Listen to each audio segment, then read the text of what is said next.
Yeah, look where they happen to have a Logan dog. I had the L in my head. Yeah. Maybe I heard you say I Logan. call him Logan all the time. Where is he? At the house. Yeah, my friend is watching the house and she's watching. Is there anyone on the Zoom?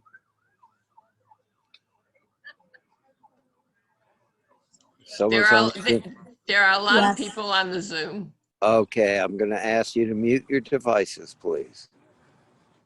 And Craig, are you going to be speaking? Well, that seems weird here, but if I give you a thumbs down, that's fine. We can do it that way. And then cousin wrote to me. Bureau? Was it? I gave a few names. Yes. Chris Roy wrote to you. Yes, and then And Louis Friedman. yeah, I didn't get that. You didn't get from Louis? I got Bill, Harry Bill. Harvey Bullard. Harvey. That's his cousin. He That's said who's he might bringing want to Larry. speak. What? Harvey said he might want to speak.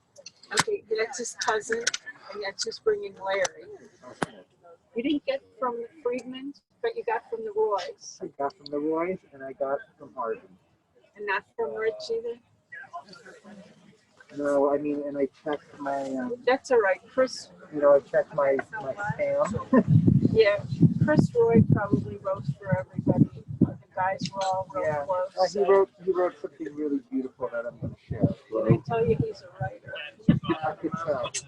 I could tell for sure. I'm sure I'm not. We're going to ask people in a few minutes to gather. Just a couple of announcements. We do require everyone to have a mask. If you don't have a mask, please let us know. We have them. We also ask that you maintain social distancing. You could be with your immediate family, but please social distance. That's why we have a public address system set up where everyone can hear.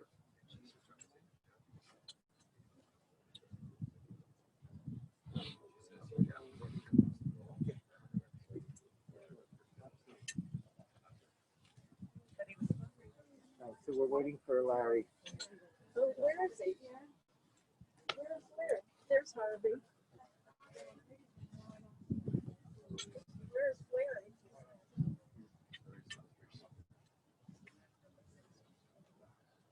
Oh, there he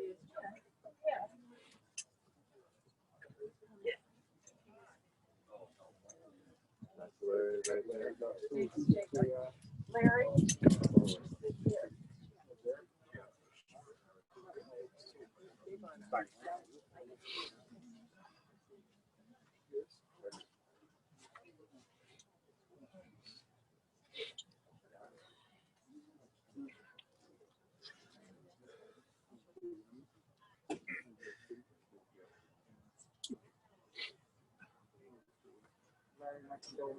Rabbi Teresa.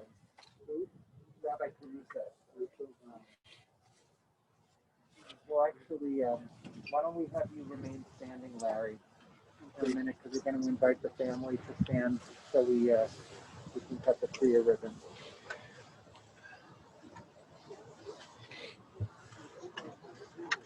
So,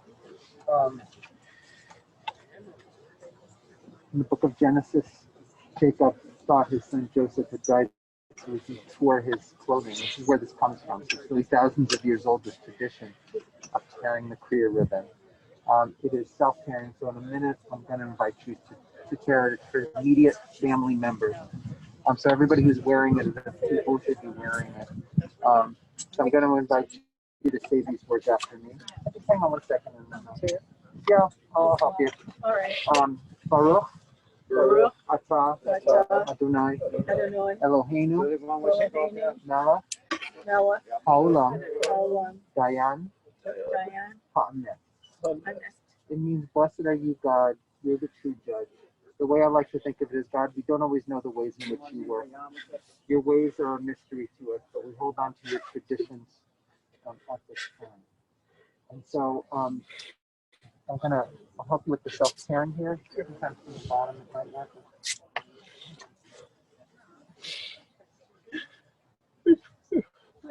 I know. Concentrate on something else. You can sit down. We're going to lower the casket now and then we'll start the service.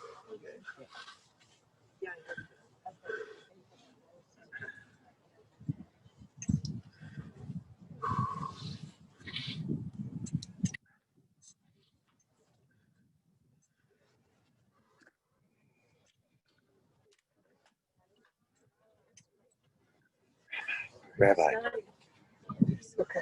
just to stand there so I can make sure I have you.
In the words of Ecclesiastes, a season is set for everything, a time for every experience under heaven.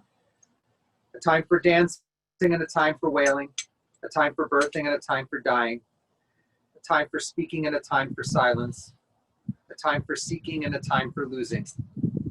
The time of mourning is a complicated time, filled with many emotions and memories, both bitter and sweet. We begin our service with the recitation of psalms and prayers, thus linking Marc's life with the 3,000-year-old tradition of the people Israel and the eternity of God. If you wish, I invite you to join with me in the recitation of Psalm 23. The Lord is my shepherd, I shall not want. He maketh me to lie down in green pastures. He leadeth me beside the still waters. He restoreth my soul. He guideth me in straight paths for his name's sake. Yea, though I walk through the valley of the shadow of death, I will fear no evil, for thou art with me. Thy rod and thy staff, they comfort me. Thou preparest a table before me in the presence of mine enemies. Thou hast anointed my head with oil. My cup runneth over. Surely goodness and mercy shall follow me all the days of my life, and I shall dwell in the house of the Lord forever.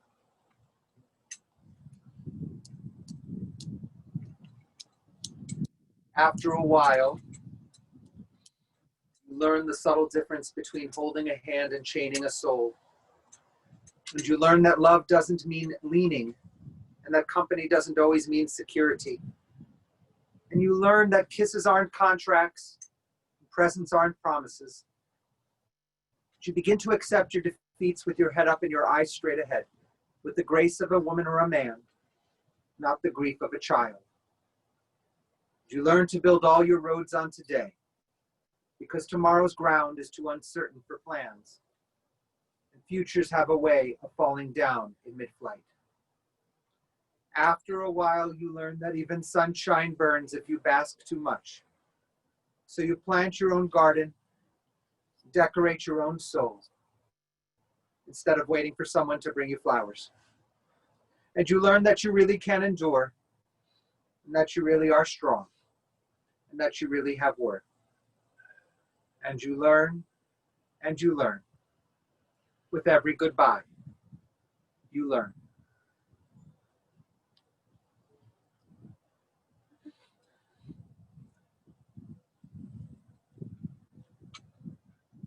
No one planned to be here today. No one imagined this would all come so soon. So I know there's a part of all of us that are in relative shock to be here. And yet we want to pay this wonderful man tribute today in ways that we can't completely do. We can't summarize his life in a short service, but we can't speak to his values, his actions, and the modeling he did for his family, particularly his children.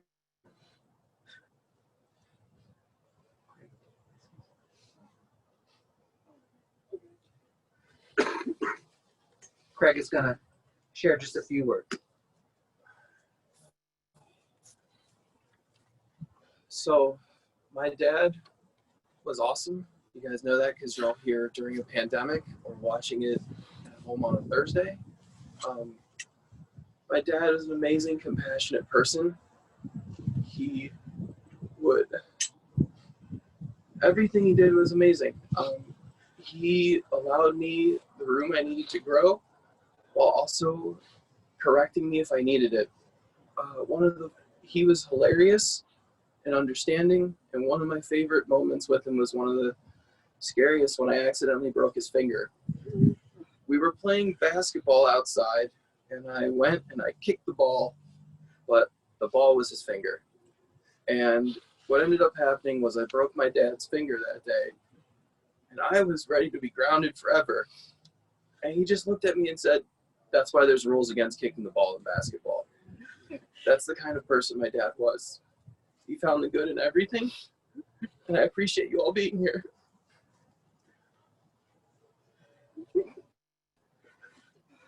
Thank you, Craig. Now, Mark's first cousin, Harvey, wanted to share a few words.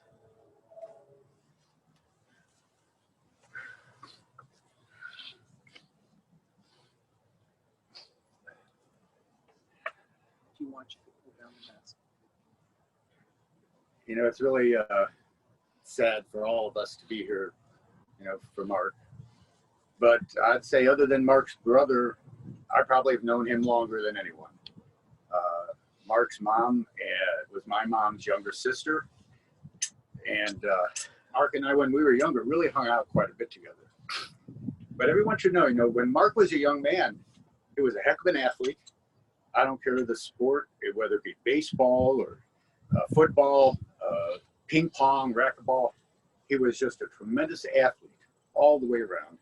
And of course, as he got older, his health got less, his time with his family spent more, so he didn't stay up with sports.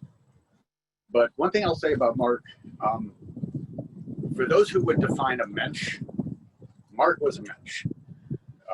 In all my years, I never, ever saw Marc raise his voice, get upset, go ballistic over stuff, ever. And I don't think anyone here has ever saw Marc get upset. He handled, no matter what the situation was around him, he was cool, just handled things. And I know a lot of people would kid around, "Marc, are you living in a fantasy world or what?" But he just was calm about things. And I know, like all of us, I'm really, really going to miss him. On a personal thing, Marc is a guy who helped me swim, learn how to swim when I was about 10. He led me out of a dense woods one time when I was about 7, and I was crying, and he sort of took me by the hand.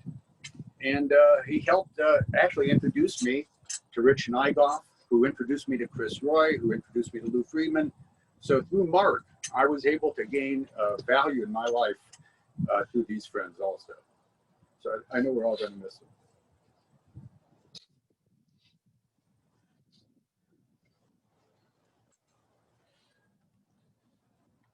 Thank you, Harvey.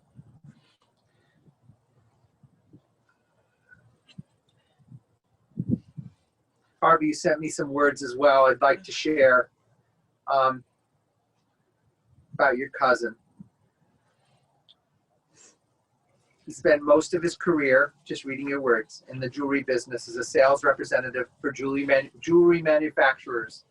He developed a client base of independent jewelry store across multi-state area. Marc was a very good salesperson, with one of Marc's key achievements being the winning of a trip for he and Joy to the Spanish island of Mallorca. Marc was very personable, could speak with anyone. He spoke with sincerity and made others feel very important, that they were important. Marc was by any measure a successful man. He had a long, fulfilling marriage with Joy, raised 2 sons who have grown to be successful men in their own careers, in their own right, and had successful business careers. In all of the years I knew Marc, since I was about 5 years old, I cannot remember when he raised his voice or lost his temper. Indeed, he was a mensch.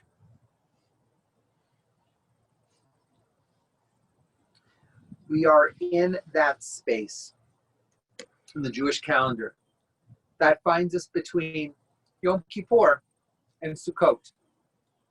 We have just moved through the days of awe, the Yamim Noraim, and we are poised to enter into the season of our joys, Man Simchatenu. So too, we are here in that liminal space between mourning and gratitude for Marc Kaufman, who leaves the world a worthy legacy.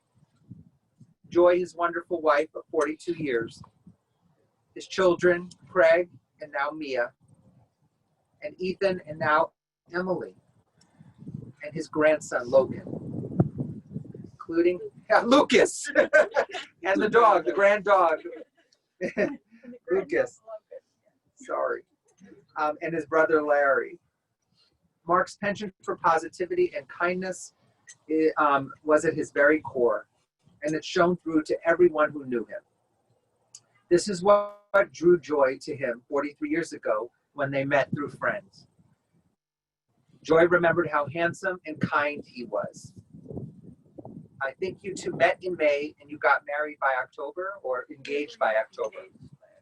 It was Rabbi Pickholtz, his childhood rabbi, who married them and officiated their wedding.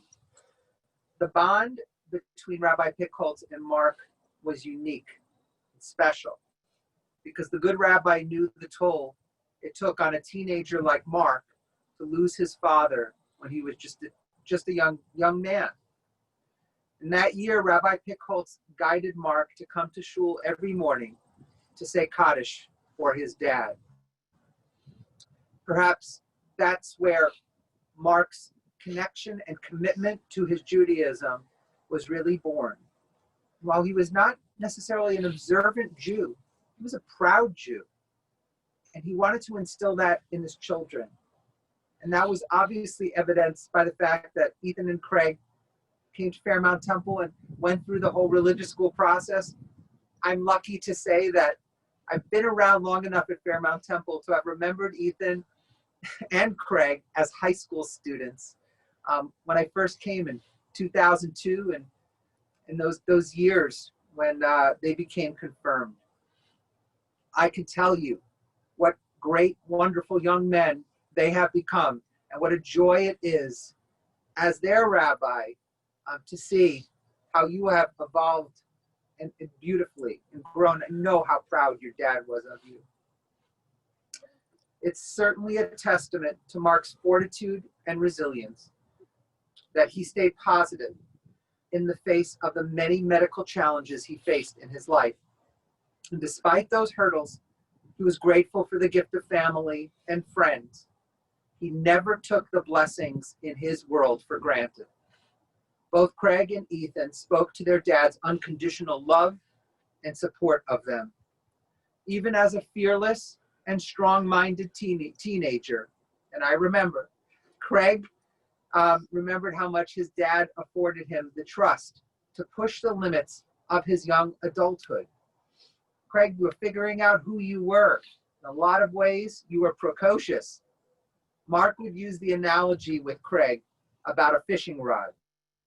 He'd say he would give Craig a good measure of line, but if his actions surpassed a boundary, Marc would have to reel him in. Craig always appreciated that, and it informed his ability to discover his independence, be the man he is today.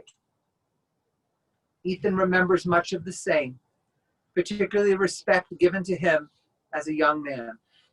Marc never talked down to him, showing interest in even the kid things that he engaged with, even when it was not necessarily Marc's personal interest. He talked about the importance of a parent taking interest in their children, not just in their schoolwork, not just their maturation of learning life skills, but what they enjoyed, books they read, the games they played. And Marc was Ethan's biggest fan for all of his sports endeavors. He would regularly offer tips and tricks to get him to the next level and improve his game. Ethan remarked that his dad made him a better person. Marc was the same to everyone he knew.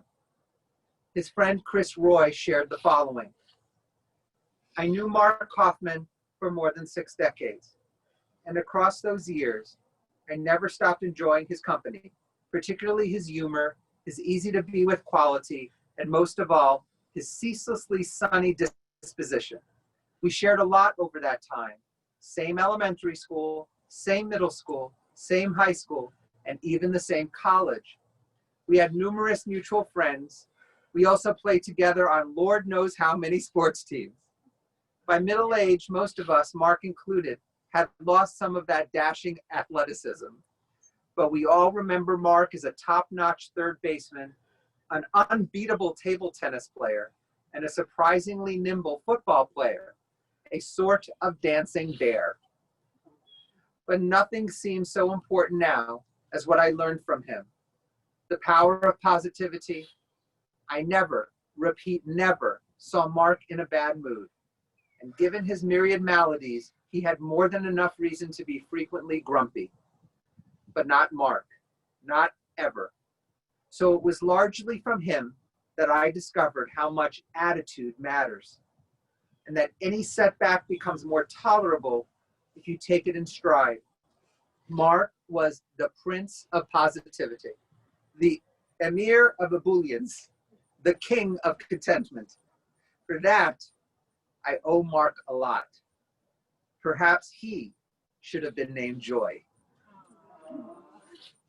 Nor were Marc's attributes limited to a great disposition.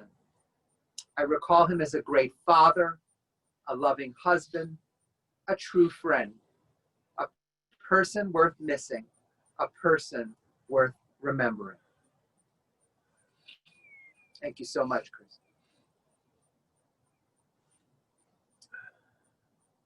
When I talked to Ethan and Craig about some family traditions, they of course talked about spending Thanksgiving together, even when Craig turned vegetarian and Marc prepared tofurkey that year.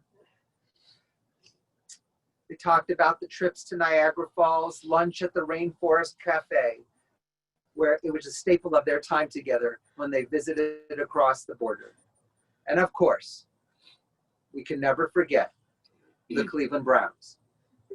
And of course, Ethan and Craig are wearing Cleveland Browns masks in tribute to your dad, I suspect.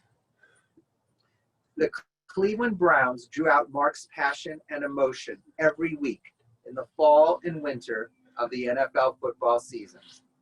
You could routinely find him yelling at the screen out of understandable frustration at the Browns' often haphazard play.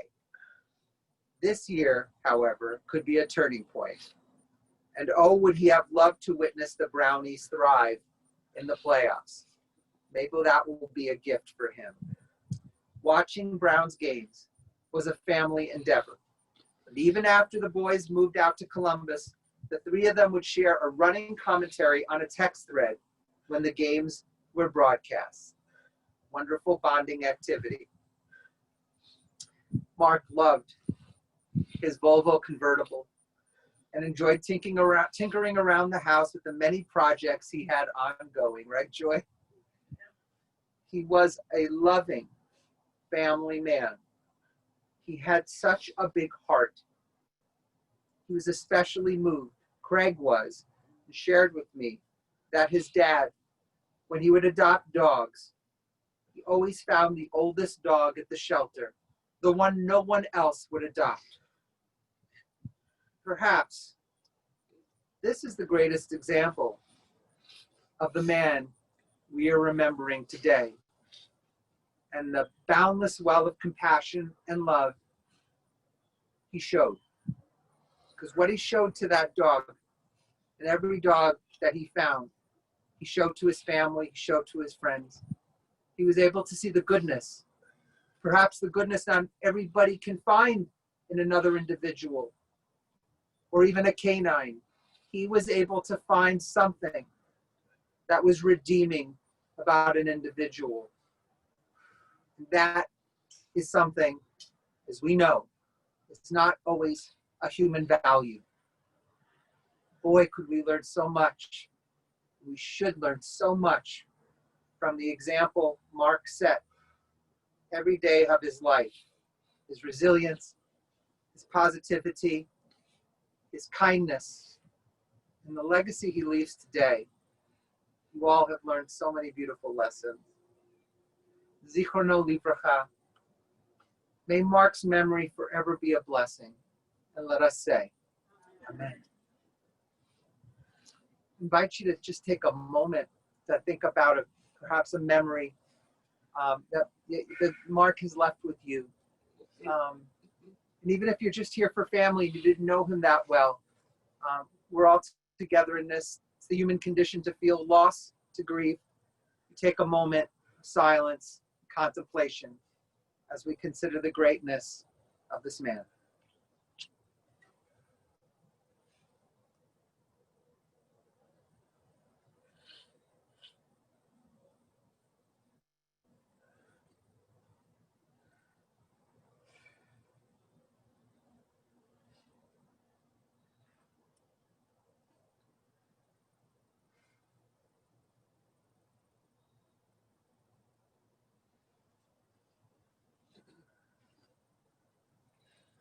When great trees fall.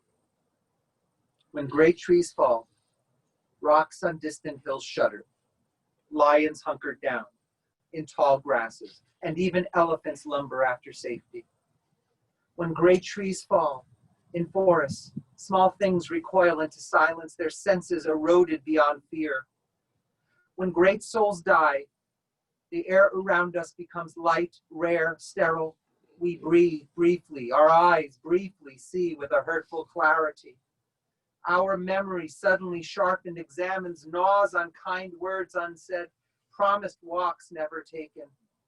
Great souls die and our reality bound to them takes leave of us. Our souls dependent upon their nurture now shrink wizened. Our minds formed and informed by their radiance fall away. We are not so much maddened as reduced to the unutterable ignorance of dark, cold caves. And when great souls die, after a period, peace blooms, slowly and always irregularly. Spaces fill with a kind of soothing electric vibration. Senses restored never to be the same whisper to us. They existed. They existed. We can be and be better, for they existed. Maya Angelou.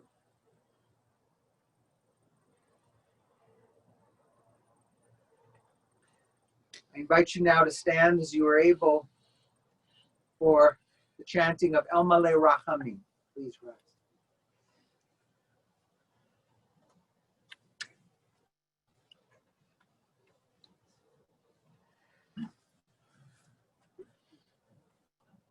El Maleh Rachamim, Shochein Bamromim, Amsei Menucha Nechona, Tachat Kanfei HaShchina, Bemalot Kedoshim Mutorim, Gezor Rakia Mazirim, Et Nishmat Moshe ben Coleman b'Florence Shalach Leolamo, Began Eden Tehei Menuchato, Ana balarachamim astirehu beseter kenafecha leolamim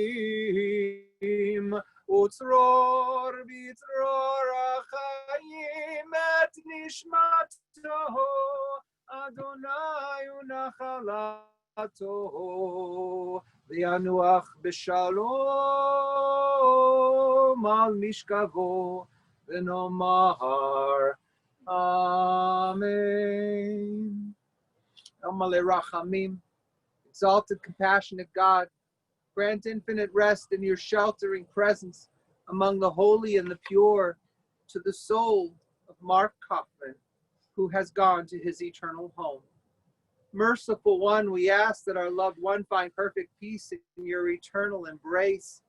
May his soul be bound up in life. May he rest in peace. And let us say, Amen.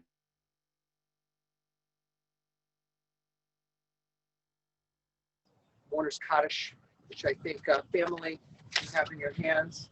So I invite you to, it is a mitzvah for immediate family to read the Mourner's Kaddish. I will read it with you, but for Larry and Craig, for Ethan and Joy, it is the commandment to do so. Can we get one for Larry?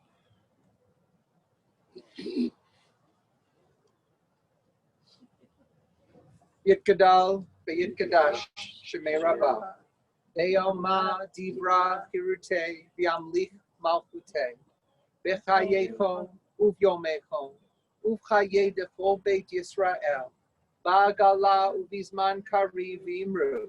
Amen.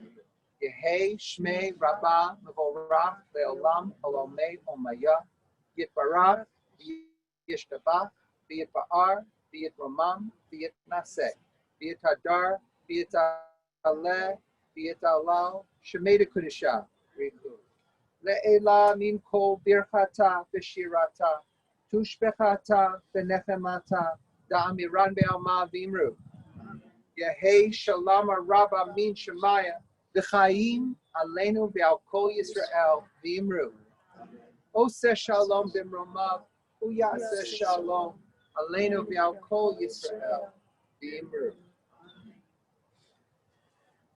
Now at this time and space, we invite family to participate in the custom of putting soil into the grave.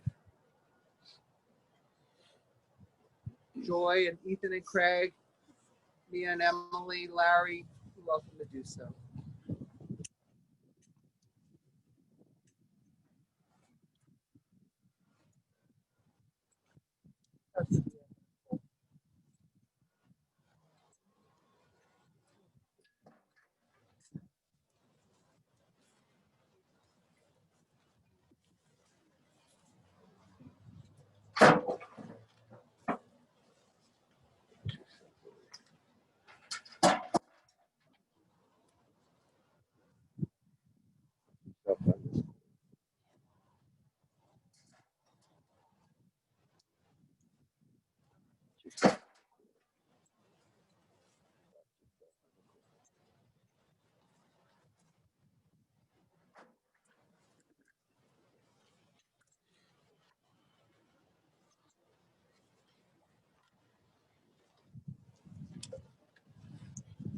Final word. Mourners and family and friends are invited to make contributions in Marc's honor to the company that Craig works for, Able Gamers. There is information on the obituary about how to do that. But I know, we know how proud Marc was of Craig's endeavor to help others and who have a passion for video games, but who are not able to do that in ways that ordinarily functioning individuals can. So with that, I invite you to share these final words for the family. Please repeat them after me. This is for the friends of the mourners. Hamakom Yinachem Etchem Betoch Sha'ar Avele Zion, Yerushalayim. May God comfort you and all who have mourned for Zion and Jerusalem. Amen. We're going to ask you to form a path to allow the family to return to their cars. If anyone wishes to come and place earth upon the grave, they may do so at this time. Thank you. We'll go back to your car.